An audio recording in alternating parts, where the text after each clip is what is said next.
Tout ce qu'on peut nommer dans les cieux des cieux ne vient qu'au Père des cieux des cieux. Tout ce qu'on peut nommer dans les sept cieux ne revient de droit que à Christ. Bien, donc à la parole de Nzambi.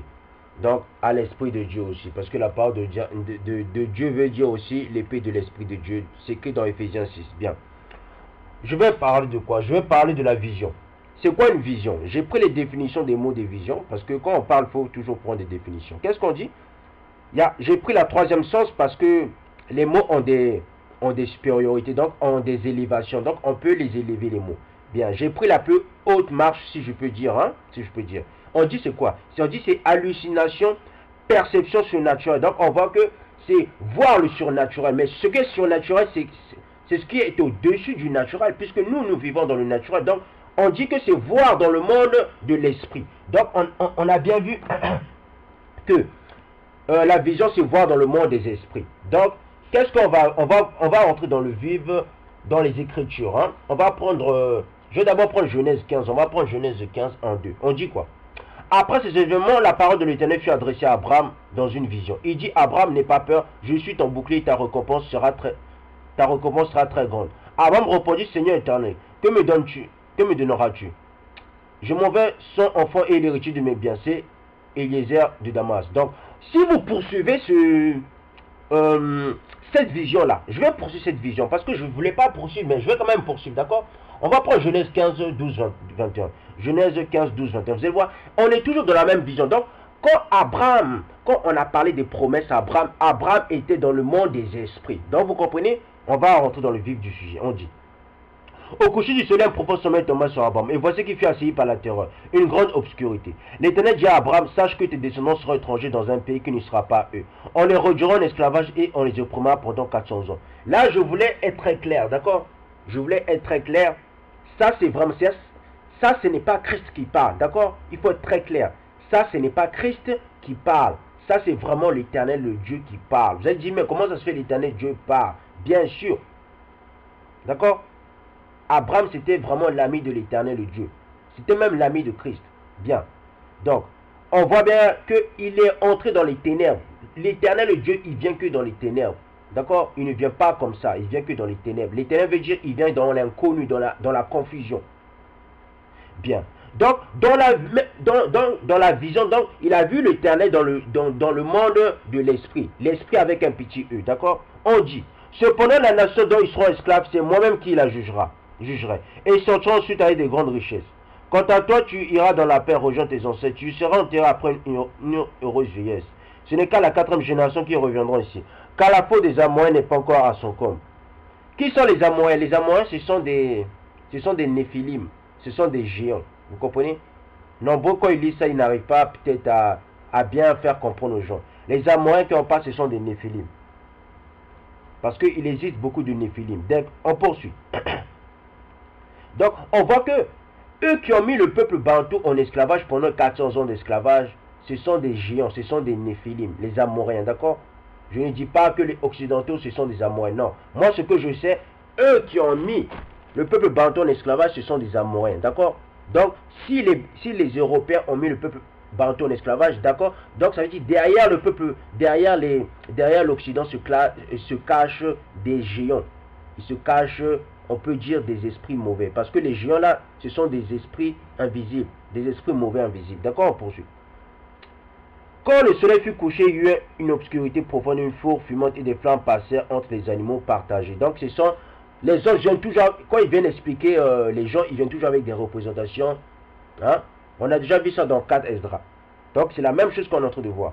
Ce jour-là, l'Éternel fit alliance avec Abraham en disant. Donc l'Éternel a fait alliance avec Abraham dans une vision. Donc on regarde. Donc la vision, c'est voir dans le monde de l'esprit. Donc c'est dans le monde des esprits que l'Éternel a fait une alliance avec Abraham. Donc ça veut dire, celui qui comprend ce que je suis en train de dire, comprend automatiquement que l'Éternel a dit que tant que le ciel sera toujours là, le peuple bantou ne sera jamais détruit. Vous comprenez?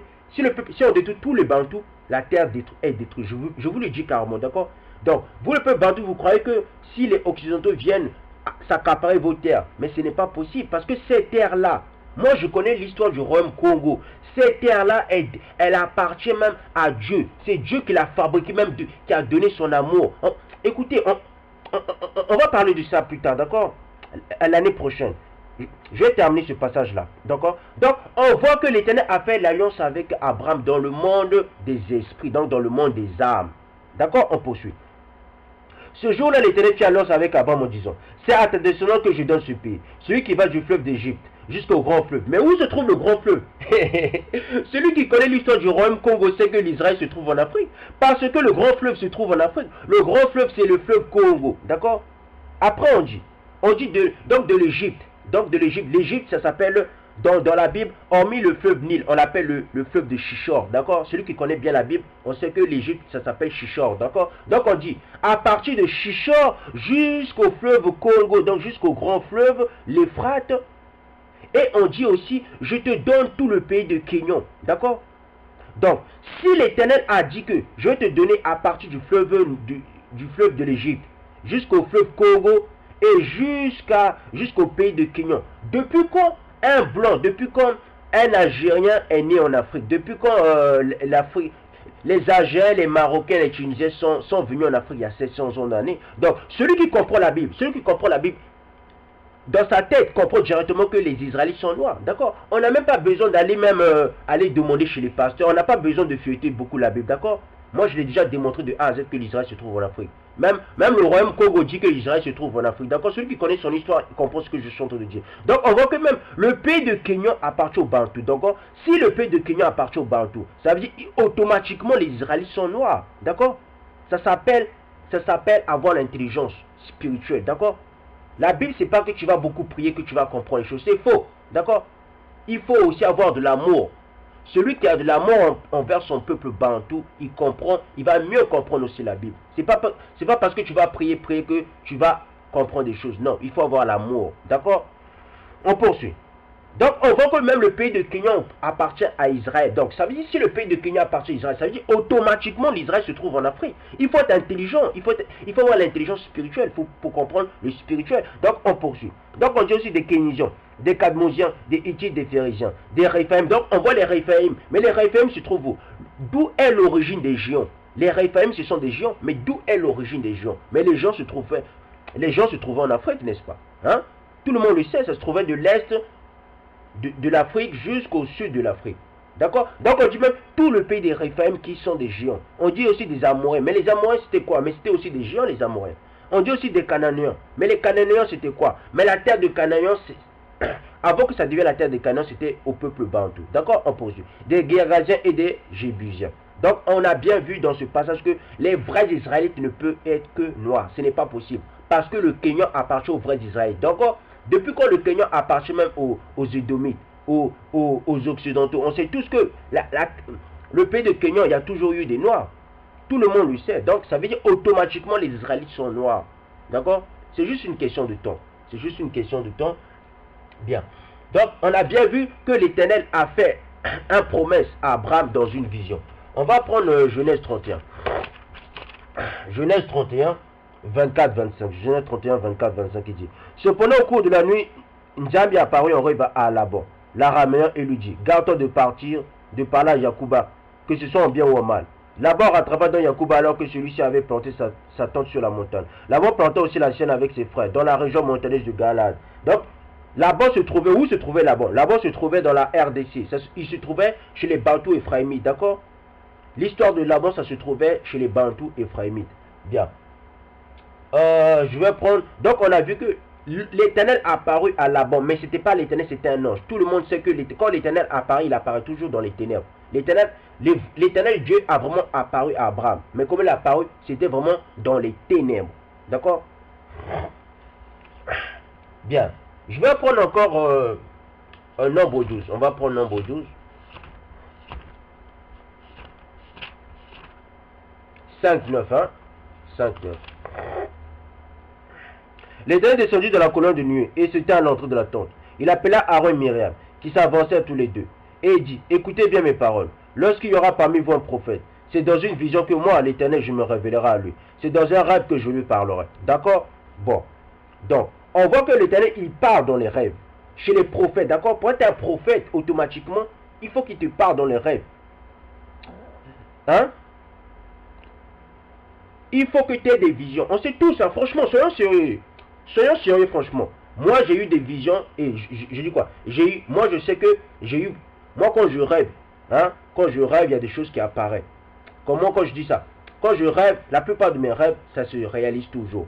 Mais néanmoins, je ne suis pas un prophète, d'accord? Ce n'est pas pour dire que je suis un prophète. Non, non, non, non, je ne suis pas un prophète. Je ne m'auto-proclame pas prophète.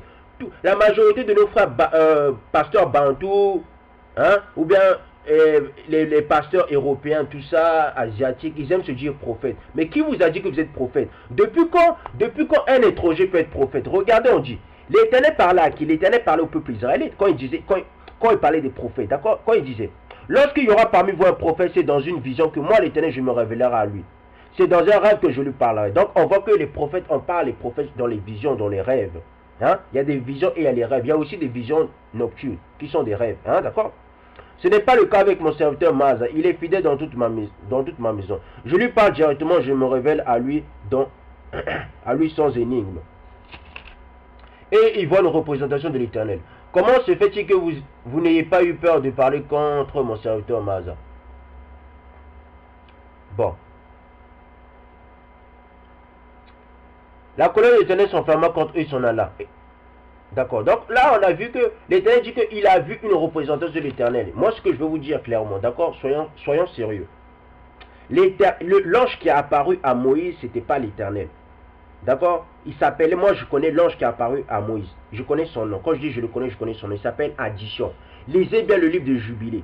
Même dans Nombre, même on vous dit que c'était un ange qui était apparu même à Moïse. Je l'avais déjà dit dans Exode, hein, ou dans Nombre. Je l'avais déjà dit dans une de mes vidéos. D'accord? Il peut avoir comment je peux dire, une mal interprétation, une interprétation, on peut dire un peu cachée dans ce message-ci. Mais néanmoins, l'ange qui est apparu à Moïse, il s'appelle Addition. L'ange qui est apparu à Bana, donc à Abraham, il s'appelait Péniel. Non, à Yacouba, il s'appelait Péniel. L'ange qui est apparu à Abraham, il s'appelait Makaya. Hein, c'était Michael. L'ange qui est apparu... quoi encore? L'ange qui est apparu au père de Samson, il s'appelait Merveille. Hein, merveille ou merveilleux. D'accord? Bien. On va prendre 2 chroniques. 2 chroniques. De toute façon, je vais essayer de le faire en 2 étapes. Si je ne peux pas tout faire, on va le faire en 2 étapes. Parce que j'ai pris tous les passages qui parlent de ce message aussi. Parce que moi, quand je parle des Écritures, je prends tous les passages. Donc, je prends 2 Chroniques 26, 1, 5. Il dit quoi? 2 Chroniques 26, 1, 5. Il dit, tout le peuple de Juda prit Ozias, âgé de 16 ans, et le proclama roi à la place de son père Amathia.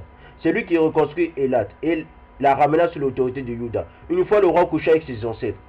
Ozias avait 16 ans lorsqu'il devient roi et il régna 52 ans à Salama. Sa mère s'appelait Yekolia et elle était de Salama. Il fit ce qui est droit aux yeux de l'Éternel, entièrement comme l'avait fait son père Amathia. Il s'appliqua à rechercher Nzambi pendant la vie de Zacharia, qui savait comprendre les visions de Nzambi. Et tant qu'il recherchait l'Éternel, Nzambi lui fit connaître les succès. Donc, on voit que le succès du peuple bantou ne vient que en respectant la loi. Mais c'est quoi la loi? Vous allez me dire, mais c'est quoi la loi? Mais franchement, mes frères bantous, soyons sérieux. Même mes frères noirs là, soyons sérieux. Vous ne savez pas que chaque chose que nous faisons a une loi. Même la liberté, c'est une loi. Dans la liberté, il y a une loi de liberté. Même dans l'amour, il y a une loi d'amour. Même dans la justice. Mais tout le monde sait que même dans la justice, il y a des lois. Donc, chaque chose que nous faisons, il y a toujours des lois ou une loi. D'accord? Donc, si l'Éternel a donné des lois au peuple bantou, parce que c'est naturel, parce que chaque règle, chaque chose que nous faisons a une loi. Vous comprenez? Celui qui est en excès, donc celui qui ne respecte pas la loi, il est en excès. Donc celui-là, automatiquement, tout ce qu'il va faire, ça va le ramener à la mort. Vous comprenez? Même s'il va gagner beaucoup d'argent, mais à la fin de sa vie, au jugement dernier, ça va le ramener à la mort éternelle. Bon. Donc là, on a vu que Zacharie comprenait les visions de Nzambi. Et c'est ça lui donnait aussi le succès. Hein? Les visions, je vous ai dit, même vous prenez même le dictionnaire. Le dictionnaire dit, avoir des visions, c'est avoir le monde des esprits. Regardez, on va repartir en arrière. Parce que après, les gens ne vont pas comprendre c'est quoi les visions. On dit, Hein? J'ai pris l'internaute, hein? Le site internaute qui dit, on veut dire, vision veut dire hallucination, ça veut dire perception surnaturelle. Donc, perception veut dire voir dans le surnaturel. Donc, on veut dire aussi que quand tu as des visions, c'est voir dans le monde des âmes, donc dans le monde des esprits. D'accord? Bien. Donc, c'est ouvrir ses yeux. Bien. Je vais prendre Habakkuk. Hein? On va prendre Habakkuk. On va prendre Habakkuk.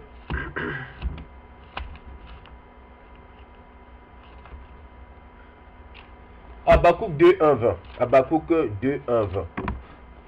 2, 1, 20 qui dit. L'Éternel m'a répondu et a dit, mais la vision parie, grave-la sur les tables, afin qu'on la lise couramment. Donc, ça sert à quoi ça sert à quoi d'écrire? Les Écritures servent à graver des choses, à graver les événements passés. Les Écritures servent à témoigner les événements du passé. Voilà, ça sert à quoi les Écritures? Bien. On dit aussi après. En effet, c'est encore une vision qui concerne un moment fixé, part de la fin et elle ne mentira pas. Si elle tarde à attendre là, car elle s'accomplira certainement. Il est plein d'orgueil celui dont l'âme n'est pas droite, mais le juste vivra par sa foi. Donc, je vous avais. Donc là, on voit que le prophète Habakkuk, il avait vu la fin des temps. Parce qu'on dit bien, on dit c'est une vision qui concerne un moment fixé, elle part de la fin. Donc, on voit que le prophète Habakkuk avait vu la fin des temps. Mais qu'est-ce qu'on dit dans la fin des temps? Il avait vu une vision. Donc, celui qui voit, il voit dans le monde surnaturel. Donc, le monde surnaturel, c'est le monde des âmes. Donc, on dit quoi dans cette vision? On dit. Donc, vous allez bien comprendre. Ça s'adresse à un peuple précis de la fin des temps. Mais ce peuple-là, c'est qui? Vous allez vous-même bien comprendre que Habakkuk parlait d'un peuple qui oppresse même le peuple bantou. Donc, ça veut dire le vrai Israélite est oppressé. C'est pas moi qui le dis, parce que Habakkuk avait vu la fin des temps. Mais dans la fin des temps, qu'est-ce qu'il avait vu? Il avait vu les vrais Israélites oppressés. Tout le monde sait que eux qui se disent Israélites ne sont même pas oppressés. C'est eux qui ont des bons. C'est eux qui ont les télévisions, toutes les chaînes de télévision, c'est eux qui les détiennent. C'est eux qui détiennent même l'or, le diamant, toutes les richesses du peuple bantou. Hein, de l'Afrique même, c'est eux qui les détiennent, tout le monde le sait. D'accord? Là, qu'est-ce qu'il dit dans la vision de la fin de temps? Dit, certes le vin traite, l'arrogant ne reste pas tranquille. Là, il élargit sa bouche comme le séjour des morts. Il est insatiable comme la mort, il accueille toutes les nations. Il rassemble au point de lui tous les peuples. Mais tous feront de lui un sujet de proverbe, de moquerie et d'énigme. On dira malheur à celui qui accumule ce qui n'est pas à lui, jusqu'à quand? Malheur à celui qui augmente le fardeau de ses dettes. Mais qui est en train d'augmenter ses fardeaux de ses dettes? Tout le monde sait que qui est en train de manger même la richesse même d'Israël? Qui est en train de continuer même à piller même Israël? Écoutez, hein, écoutez. Vous allez vous-même comprendre c'est qui. Tes créanciers ne vont-ils pas se lever tout à coup? Tes opposants ne vont-ils pas se réveiller? Tu deviendras leur proie. Donc on dit, ceux que tu es en train d'oppresser là, ils vont se réveiller tôt ou tard. Mais qui va se réveiller tôt ou tard? Mais c'est le peuple noir qui va se réveiller tôt ou tard. Le peuple noir est en train de se réveiller. Hein. Faut pas croire, ils sont en train de se réveiller. D'accord? On poursuit. Puisque tu as pilé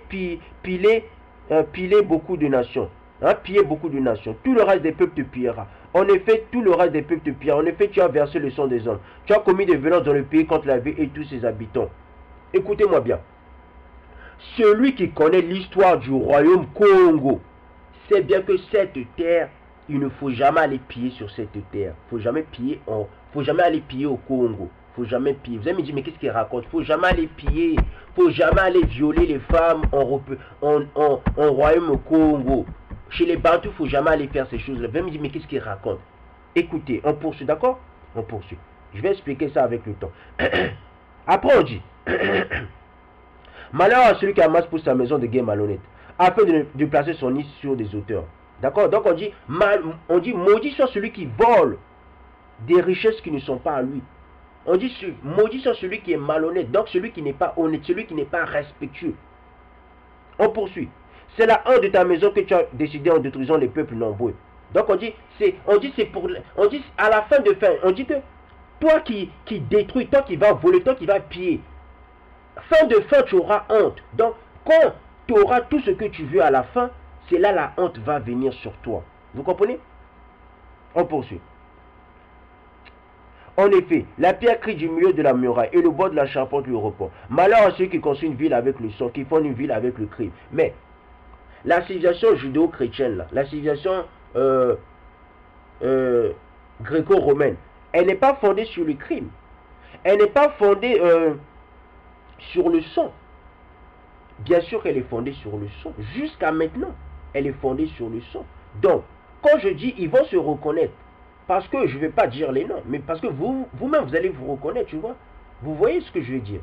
Donc, Habakkuk a vu la fin des temps. Donc, Habakkuk a vu que la vraie Israël était pillée. Donc, automatiquement, franchement, toi qui es un pasteur, dans ta tête, tu as un grave problème. Vous allez me dire, mais lui, il insulte les gens. Non, quand dans ta tête, tu as un grave problème, je suis obligé de vous dire que vous avez des graves problèmes psychologiques, même physiques, même mentaux. D'accord, même dans l'âme, vous avez, même dans l'intelligence, vous avez des graves problèmes, vous les pasteurs, d'accord. Il faut que je sois direct, je ne suis pas un menteur, d'accord. Moi, je ne suis pas un frère qui berce les gens, d'accord. Je suis là quand il faut dire des choses, je le dis, d'accord. Vous avez des graves problèmes, vous les pasteurs. Je comprends maintenant pourquoi les femmes bantoues, pourquoi les hommes bantoues souffrent beaucoup avec vous. Parce que vous ne connaissez rien de la Bible, d'accord. On dit quoi? On dit bien. Regardez bien, on dit bien après, malheur à celui qui construit une ville avec le sang, qui fonde une ville avec le crime. Cela ne vient-il pas de l'Éternel, le chef de l'univers? Des peuples travaillent pour du feu, des nations s'épuisent pour du vide. Donc on dit, la civilisation qui va piller chez le peuple bantou, la civilisation qui va voler, qui va violer, qui va saccager même le peuple bantou. Mais cette civilisation, elle travaille pour du vent, elle travaille pour rien. Parce que fin de fin, elle aura la honte. D'accord? Habakkuk a vu la fin des temps, si vous ne savez pas. D'accord? On poursuit. En effet, la terre sera remplie de la connaissance de la gloire de l'Éternel. La connaissance est en train de venir, d'accord? La connaissance est en train de venir. C'est juste, écoutez-moi bien. Quand je dis on a commencé, il faut terminer ce qu'on a commencé. La connaissance est en train de venir, d'accord? Celui qui a de la connaissance, il est orgueilleux. Mais celui qui a de l'amour, il édifie. Lisez bien Corinthiens, c'est pas moi qui le dis, c'est Paul qui le disait, d'accord? Moi j'ai de la connaissance, mais j'ai aussi de l'amour, d'accord? Donc on dit que l'amour édifie. J'ai de la connaissance, je peux dire je suis orgueilleux parce que j'ai de la connaissance, mais à cause de mon amour, j'édifie. D'accord? Donc, l'orgueil que j'ai de la connaissance, ça s'enlève parce que j'ai de l'amour. Bien, on poursuit. D'accord? On dit quoi après? En effet, la terre sera remplie de la connaissance de la gloire de l'Éternel. Tout comme le fond de la mer recouvert par l'eau. Malheur à celui qui fait boire son prochain, toi qui verse ton autre pour l'enivrer afin de voir sa nudité. Donc on dit que malheur à toi qui verse ton autre pour enivrer afin de voir sa nudité. Donc malheur à toi qui donne la connaissance du bien et du mal au peuple bantou. Malheur à toi qui donne le mal au peuple bantou. À toi qui dit aux femmes bantou d'être dans les clips comme des prostituées, comme des putes. D'accord? Malheur à toi aussi qui apprend au peuple bantou de faire de la fornication. Malheur à toi aussi qui cache l'histoire du peuple bantou. Malheur à toi qui pille, qui viole, qui fait tout ce qui est atroce chez le peuple bantou. C'est pas moi qui le dis, hein, c'est Habakkuk, d'accord? Parce que c'est la connaissance qui libère. C'est la vérité qui libère, d'accord? Je poursuis. Tu t'es rassasié de mépris plus que de gloire. Bois aussi toi-même et découvre-toi. Tu boiras la coupe de la main droite de l'Éternel et la honte sera ta gloire. D'accord? Donc, toutes les nations qui ont de faire subir au peuple bantou des monstrueux, donc des impuretés, vous aussi vous allez boire. Donc, vous serez aussi découverts. Donc, toutes les nations aussi, regardez hein, sur Facebook, sur YouTube, à la télé, peu importe. On est en train de voir maintenant qui fait souffrir le peuple bantou. Vous comprenez? Parce que c'est pas moi qui le dis. Parce qu'on a dit, dans la fin des temps, la connaissance va augmenter. Tout le monde, la majorité des gens vont connaître qui sont les Israélites. Dans la rue, quand je sors, il y a des gens, ils savent que moi je suis un Israélite. Hein. Ils peuvent mentir, hein, ils peuvent faire comme s'ils ne veulent pas connaître, mais ils savent, d'accord? Donc, il y a plein de gens qui savent que le peuple bantou, ce sont des Israélites. Mais il n'y a que le noir qui ne connaît pas, parce que le noir, ils n'ont pas de connaissances, d'accord? Ce sont des ignorants, d'accord? Le peuple bantou, la majorité, ce sont des ignorants. Je parle de ceux qui sont ici. Ceux qui sont en Afrique, on va s'occuper d'eux avec le temps, d'accord? D'accord? Donc on poursuit. Après on dit quoi? On dit oui, les violences faites contre le Liban retomberont sur toi et les dévastations des bêtes effrayeront. Parce que tu as versé le sang des hommes et commis des violences dans le pays contre la vie et tous les habitants. Donc on dit que tout ce que tu as fait chez le peuple bantou, le sang que tu as fait, ça va revenir sur toi. Vous allez me dire pourquoi? Mais franchement, le peuple bantou, le peuple noir, vous ne connaissez pas l'histoire du royaume Congo en fin de compte. Mais quand ils sont venus en Afrique, ils ont dit, quand ils sont venus à l'ouest de l'Afrique, quand ils sont venus au sud de l'Afrique, le peuple bantou connaissait le calendrier juif. Nous, on pratiquait le calendrier de l'Israël, si vous ne savez pas. Nous, on faisait tout ce que la Bible disait, si vous ne savez pas. Franchement, je suis écœuré que le peuple bantou ne connaît pas son histoire. Le peuple bantou faisait quoi encore? Mais le peuple bantou faisait ce que les juifs de la Bible faisaient. D'accord? Quand vous dites que nous les bantous, on n'est pas des Israélites, mais franchement, vous ne connaissez pas l'histoire du royaume Congo en fin de compte. Quand ils sont venus en Afrique, mais ils ont dit eux-mêmes, ils ont dit que le peuple bantou, ils sont stupides. Que le peuple bantou, ils sont vraiment stupides de ne pas respecter ces terres. Parce que la terre du peuple bantou, c'est une terre que Dieu lui-même il a fait. Écoutez-moi, celui qui comprend l'histoire du royaume Congo, c'est bien que celui qui comprend aussi la Bible, il comprend automatiquement que l'Israël se trouve en Afrique. On va parler de l'histoire du royaume Congo avec le temps, d'accord? D'accord? On poursuit. On dit, à quoi sert une sculpture sacrée pour qu'un ouvrier la façonne? À quoi sert une idole en métal fondu et qui enseigne le mensonge? Pour que l'ouvrier qui l'a fait passe son aide sa confiance au point de fabriquer des faux dieux muets. Ça, ce sont les fétichistes. Les bantous qui nous disent, les noirs qui nous disent, repartons au culte de nos ancêtres. Depuis quand un bantou c'est un idolâtre? Dans votre tête, vous avez des graves problèmes en fin de compte. Montrez-moi depuis quand les bantous sont des idolâtres. Bon d'escrocs que vous êtes. Hein? Bon d'escrocs. Malheur à celui qui dit à un morceau de bois, lève-toi, et ou à une pierre muette, réveille-toi. Donnera-t-elle instruction? Elle est garnie d'or et d'argent, mais il n'y en a en elle aucun souffle de vie. L'Éternel par lui est dans son saint temple. Que toute la terre fasse silence devant lui. C'est quoi son saint temple? Son saint temple, c'est l'esprit, d'accord? Son saint temple, c'est l'esprit. Je vais peut-être parler du saint temple avec le temps, d'accord? Bien. Donc, là, on a vu la fin des temps. La fin des temps, l'Éternel vient juger le pays qui est en train de piller le peuple bantou. Le pays qui est en train de violer, le pays qui est en train de maltraiter, le pays qui est en train de donner sa malchance au peuple bantou. C'est pas moi qui le dis, hein. C'est Habakkuk qui le dit, d'accord? Moi, je n'ai rien à voir. Moi, je ne suis pas un xénophobe. Je ne suis pas quelqu'un qui cherche à aller tuer les gens comme Al-Qaïda. Moi, je ne suis pas là-bas, d'accord? Lâchez-moi. Moi, je suis dans la vérité. Bon, c'est la vérité qui libère. On va prendre Amos, d'accord? On va prendre Amos. On va prendre Amos. Amos 1. Hein? On va prendre Amos 1, 1, 2. Qui dit? Parole d'Amos, l'un des bergers de Tekoa. Vision qu'il a eue sur Israël durant les règnes d'Osia sur Juda et de Yoram, fils de Yoas sur Israël. 2 ans avant les tremblements de terre. Le tremblement de terre. Il dit que de Sion l'Éternel rougit. De Salama il fait entendre sa voix. Les pâturages des bergers sont dans le deuil et le sommet de Carmel est desséché. Bien. Donc là on a vu que tous les livres de Amos, ce sont des visions, si vous ne voyez pas. D'accord? Je répète, hein. Tous les livres de Amos, ce sont des visions. Il avait vu dans le monde, il avait vu le futur. Celui qui a des visions, il voit le futur. D'accord? Donc, Amos avait vu le futur. Amos avait vu le monde des âmes. Parce que celui qui a des visions, il voit dans le monde des âmes. D'accord? Amos avait vu le futur. D'accord? Bien. On va prendre Osée. On va prendre Osée. Osée 12, hein? Osée 12, 10, 15. Osée 12, 10, 15. Qui dit? Et moi je suis l'Éternel ton Dieu depuis l'Égypte. Je te ferai encore habiter sous des tentes comme les jours de la fête. J'ai parlé aux prophètes, j'ai multiplié les visions et par les prophètes. J'ai proposé des paraboles parce que je le dis. Je le répète, d'accord, hein? Les prophètes, celui qui se dit prophète, l'Éternel lui parle par des visions et il lui parle par des rêves. D'accord?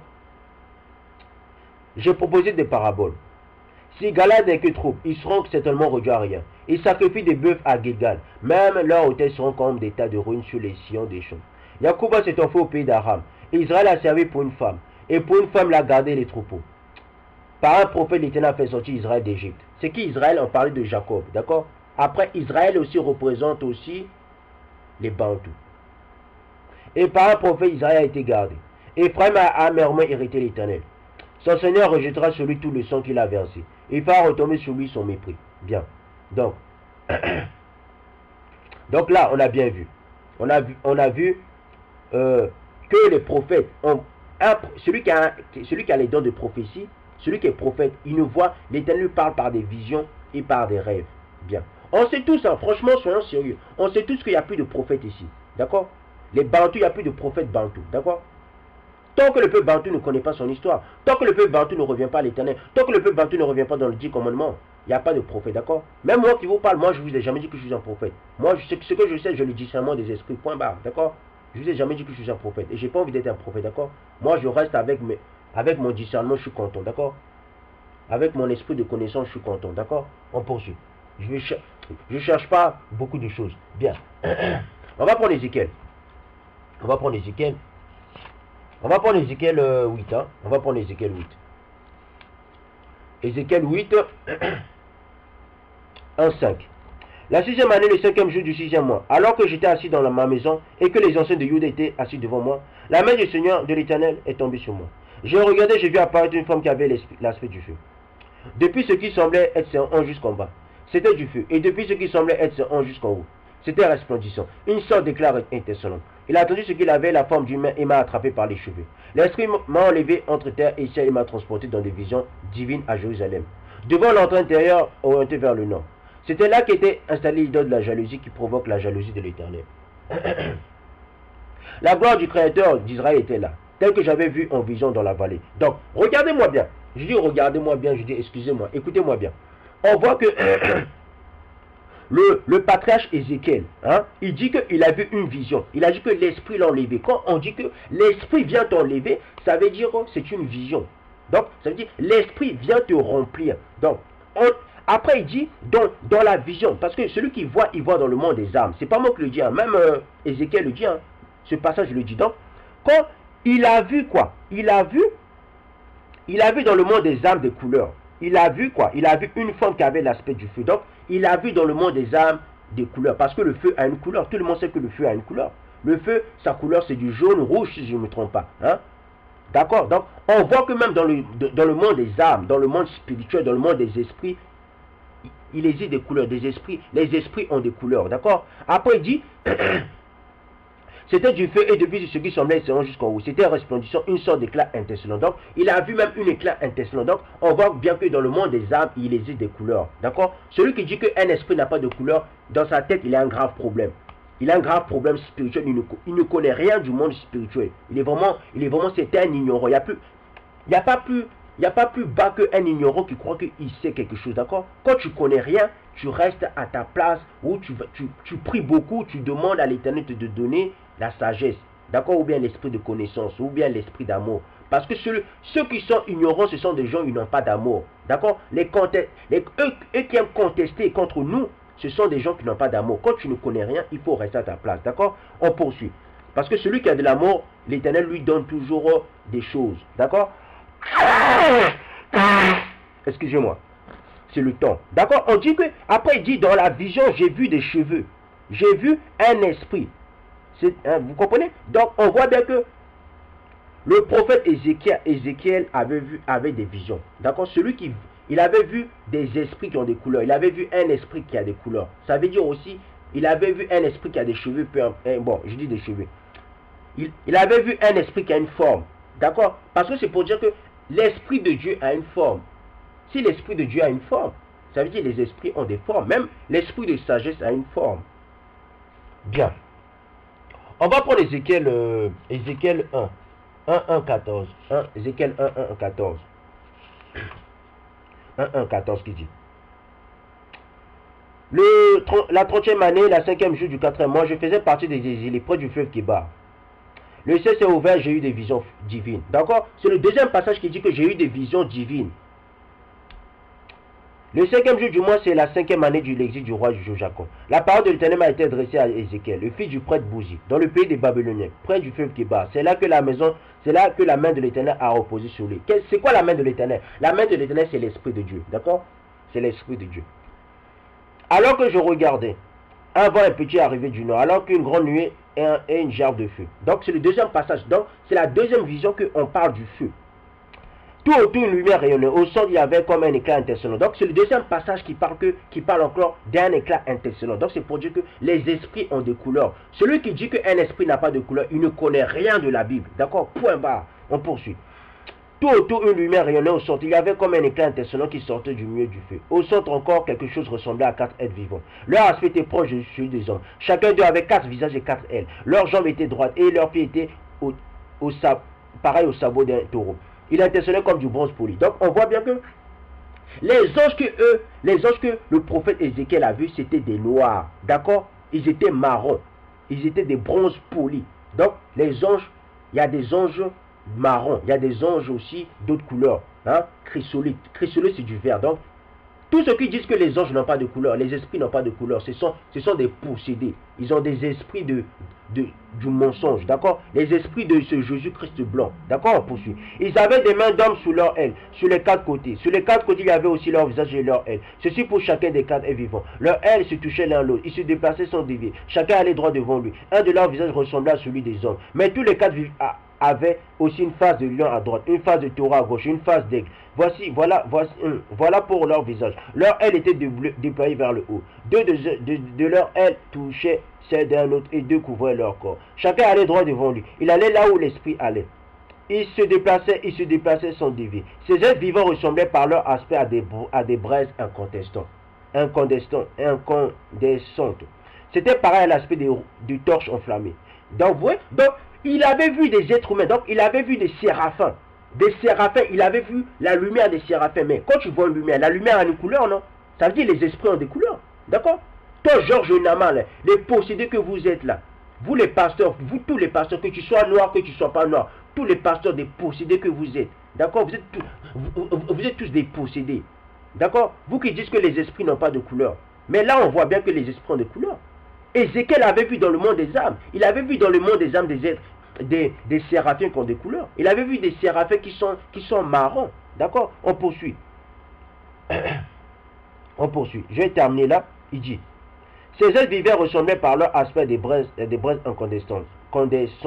C'était pareil à l'aspect des torches enflammées. Un feu circulait entre les êtres vivants. Ils jetaient de la lumière, ils en sortaient des éclairs. Les êtres vivants couraient et revenaient comme la foudre. Donc on voit comment les êtres, ils sont comment. On voit comment les séraphins courent. Les séraphins, ils ont une vitesse, ils sont plus rapides que la seconde, d'accord? Vous voyez, on dit que la vitesse de la lumière c'est 300 km par seconde. Mais eux, c'est plus encore. Eux, ce sont des millions ou des milliers. Bon, on peut dire que ce sont des milliers, d'accord? Les millions ou des millions de kilomètres, d'accord? Donc, ils sont très rapides. Ils sont très, très rapides. Bien. Je sais qu'il y a plus rapide que eux. Mais ils sont très, très rapides, les séraphins. Bien. Je vais prendre... Donc, là, on a bien vu que dans le monde des âmes, les esprits ont des couleurs. Là, on a vu que les séraphins, ce sont des bronzes polis. Ils sont marrons. Bien. On va prendre... Ésaïe 29. On va prendre Ésaïe 29. Ésaïe 29. Ésaïe 29, 5, 8. Ésaïe 29, 5, 8 qui dit: mais tes ennemis sont réduits en fine poussière. Cette foule d'hommes violents sera emportée comme de la paille. Et cela arriva tout à coup, en un instant. Tu verras l'intervention de l'Éternel, le chef de l'univers, accompagné de coups de tonnerre, d'un tremblement de terre, d'un grand bruit, de l'ouragan, de la tempête, de la flamme d'un feu de vent. Toute la foule des nations venues combattre Ariel. Tous ceux qui l'attaqueront et elle, sa forteresse, et qui la fondront disparaîtront comme un rêve, comme une vision nocturne. Donc on voit bien que les rêves aussi, ce sont des visions nocturnes. D'accord? Moi, je rêve beaucoup, hein, franchement, je rêve beaucoup. Bon, ce sont aussi des visions nocturnes aussi, vous comprenez? Toute la foule des nations venues combattre le mont Sion sera pareil à celui qui a faim. Il rêve qu'il mange avant de se réveiller. L'estomac vide, elle sera pareil à celui qui a soif. Il rêve qu'il boit avant de se réveiller, épuiser la gorge sèche.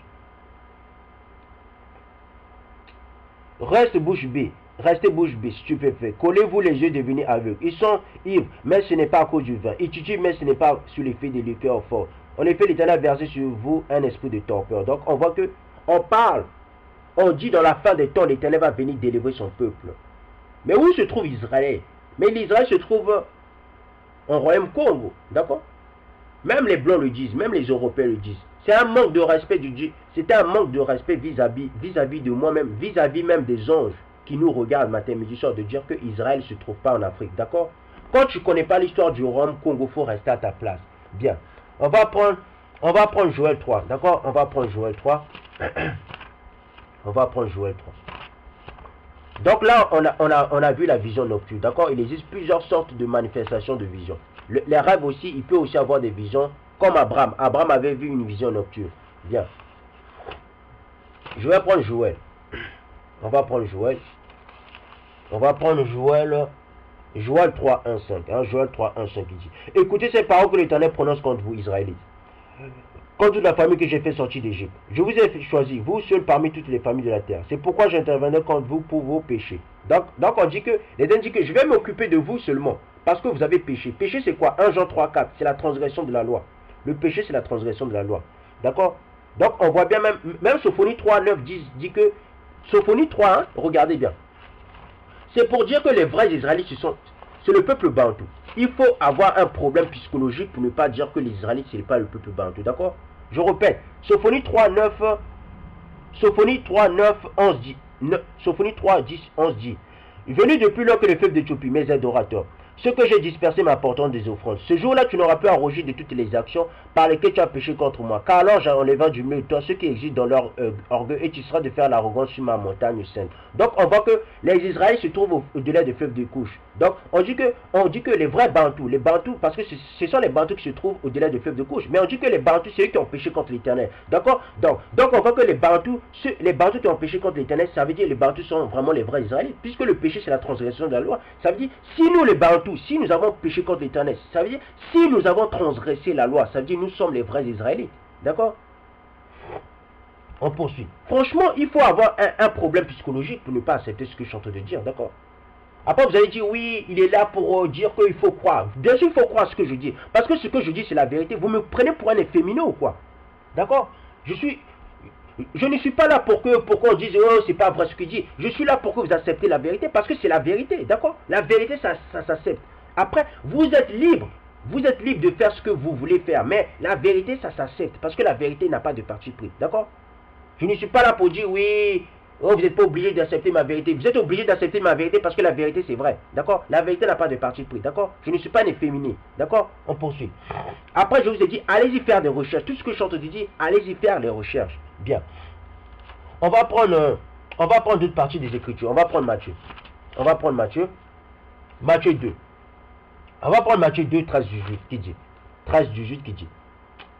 Lorsqu'il fut parti, un ange du Seigneur apparut dans un rêve à Joseph. Et il dit, lève-toi, prends le petit enfant et sa mère. Fuis en Égypte et reste ici jusqu'à ce que je te parle. Car Hérode va rechercher le petit enfant pour le faire mourir. Donc, un ange est apparu à Joseph dans un rêve. D'accord? Joseph se leva, partit, prit de nuit le petit enfant et sa mère et se retira en Égypte. Il est resté jusqu'à la mort d'Hérode, afin que s'accomplisse ce que le Seigneur avait annoncé par le prophète. J'ai appelé mon fils à sortir d'Égypte.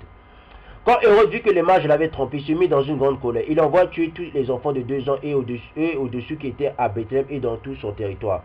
Selon la date qui s'était fait préciser par les mages. Alors s'accomplit ce que le prophète Jérémie avait annoncé. On a entendu les décrets à Rama, des pleurs et de grandes lamentations. C'est Rachel qui pleure ses enfants et n'a pas voulu être consolé parce qu'ils ne sont plus là. Après la mort d'Hérode, un ange du Seigneur apparu dans un rêve à Joseph en Égypte. Donc, on a vu encore un ange du Seigneur encore apparu à Joseph en Égypte. Bien. Donc, vous avez vu que les anges apparaissent dans les rêves chez les Bantous. Bien. On va prendre Daniel. Bon, j'aurai pas quand même le temps. Je vais faire une deuxième partie parce qu'il faut que je termine cela. On va faire une deuxième partie. On va faire une deuxième partie de 20 minutes par là. Donc, la prochaine, je vais prendre Daniel 10. Daniel 10, 1, 13. J'aurai pas le temps. Bon, je vous laisse mon amour, réveillez-vous, peuple noir, peuple bantou. Et tous ceux qui aiment la vérité, acceptez la vérité. Bien. C'est ça qui va nous libérer. C'est que la vérité qui libère. La connaissance, c'est quelqu'un qui cherche la liberté, c'est par la connaissance, c'est le début. La libération vient par la connaissance. Et celui qui accepte la liberté, c'est celui qui aime la vérité. Parce que c'est la vérité qui libère. Il n'y a que la vérité qui libère, d'accord? La connaissance, c'est le début de la libération.